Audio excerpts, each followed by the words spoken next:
ప్రతి పేదవారికి పట్టిడన్నం పెట్టాలి అన్న నందమూరి తారక రామారావు ఆశయాలకు అనుగుణంగా గత తెదేపా పాలనలో ప్రారంభించిన అన్నా క్యాంటీన్ల ద్వారా 5 రూపాయలకు భోజనం అందించడం జరిగిందని తణుకు ఎమ్మెల్యే ఆరిమిల్లి రాధాకృష్ణ అన్నారు.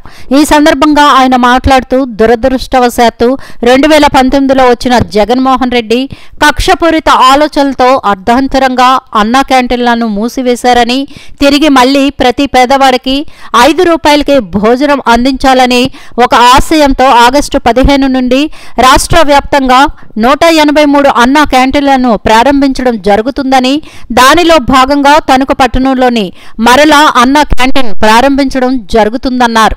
2019 నుండి తణుకు పట్టణంలో ఉన్నటువంటి అన్నా క్యాంటీన్ భవనాన్ని వదిలేయడంతో తిరిగి నేడు సుమారు 20 లక్షల రూపాయలు పెట్టుబడులు పెట్టి అభివృద్ధి చేయాల్సి వచ్చిందన్నారు.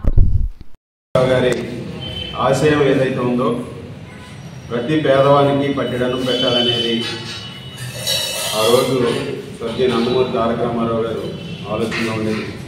ఆయన ఆశయాలకు అనుగుణంగా 2014లో చంద్రబాబు నాయుడు గారు ముఖ్యమంత్రి అయిన తర్వాత అన్నా క్యాంటీన్లు ప్రారంభించి పేదలందరికీ కూడా 5 రూపాయలకే భోజనాన్ని అందించే విధంగా ఆ రోజు అన్నా క్యాంటీన్లు ప్రారంభించడం జరిగింది. ఎంతోమంది పేదలకి ప్రతిరోజు కూడా రాష్ట్ర వ్యాప్తంగా అన్నా క్యాంటీన్ ద్వారా ఈరోజు అందరికీ భోజనాన్ని అందించే విధంగా చేయడం జరిగింది. కానీ దురదృష్టవశాత్తు 2019లో వచ్చినటువంటి వైఎస్ఆర్ కాంగ్రెస్ పార్టీ ప్రభుత్వం జగన్మోహన్ రెడ్డి గారు అన్నా క్యాంటీన్ని అర్ధాంతరంగా మూసివేసి పేదలందరికీ కూడా పట్టబట్టడం జరిగింది. ఈరోజు మళ్ళా చంద్రబాబు నాయుడు గారు అధికారంలోకి వచ్చారు. పేదలందరికీ ఆ రోజు ఏదైతే అన్నా క్యాంటీన్ని రాష్ట్ర వ్యాప్తంగా మూసేశారో ఈరోజు మరలా ప్రతి పేదవానికి కూడా 5 రూపాయలకే భోజనం అందించాలనే ఒక ఆశయంతో చంద్రబాబు నాయుడు గారు ఆగస్టు 15 నుంచి రాష్ట్రంలో 183 అన్నా క్యాంటీన్లు ఒకే రోజు ప్రారంభించడం జరుగుతుంది. దానిలో భాగంగా మన తణుకుపట్నంలో కూడా గతంలో ఉన్నటువంటి అన్నా క్యాంటీన్ని ఈరోజు మరలా ఆగస్టు 15 నుంచి పేద ప్రజలందరికీ అందుబాటులోకి తీసుకురావడం జరుగుతుంది. ఈ అన్నా క్యాంటీన్ ద్వారా ప్రతి పేదవాడి ఆకలి తీర్చే విధంగా కూడా ఈ ప్రభుత్వం ముందుకు వెళ్తుంది. తెలుగుదేశం, జనసేన, బీజేపీ కూటమి ప్రభుత్వం ఎప్పుడూ కూడా పేదల పక్షాన్ని నిలబడుతుంది. ఈరోజు ఇక్కడ తణుకు పట్టణంలో ఉన్నటువంటి అన్నా క్యాంటీన్ బిల్డింగ్ చూసామంటే గత 5 సంవత్సరాలుగాను కూడా దీన్ని పూర్తిగా నిర్వీర్యం చేసినటువంటి పరిస్థితి మనందరం కూడా చూడవచ్చు.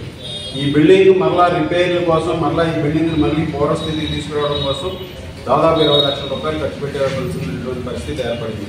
ఈ విధంగా ప్రజా ధనాన్ని ఏ విధంగా దుర్వినియోగం చేయాలో ఆ విధంగా రాష్ట్ర వ్యాప్తంగా అన్ని వ్యవస్థల్లోనూ కూడా జగన్మోహన్ రెడ్డి ప్రభుత్వం చేసిందనేది రోజు ప్రజలందరూ కూడా గమనించాలి. మరలా ప్రజల సౌకర్యార్థం దీన్ని మరలా పునర్నిర్మించుకునే విధంగా కూడా చేయడం జరుగుతుంది. ఇది మరి ప్రజలందరూ కూడా గమనించి ప్రజాప్రభుత్వం, తెలుగుదేశం, జనసేన, బీజేపీ ప్రభుత్వం, చంద్రబాబు నాయుడు గారు ఎప్పుడూ కూడా పేదల పక్షాన్ని నిలబడతారనే దానికి ఈరోజు అన్నా క్యాంటీన్లు ప్రారంభించడం ఒక నిదర్శనమని సందర్భంగా తెలియదు.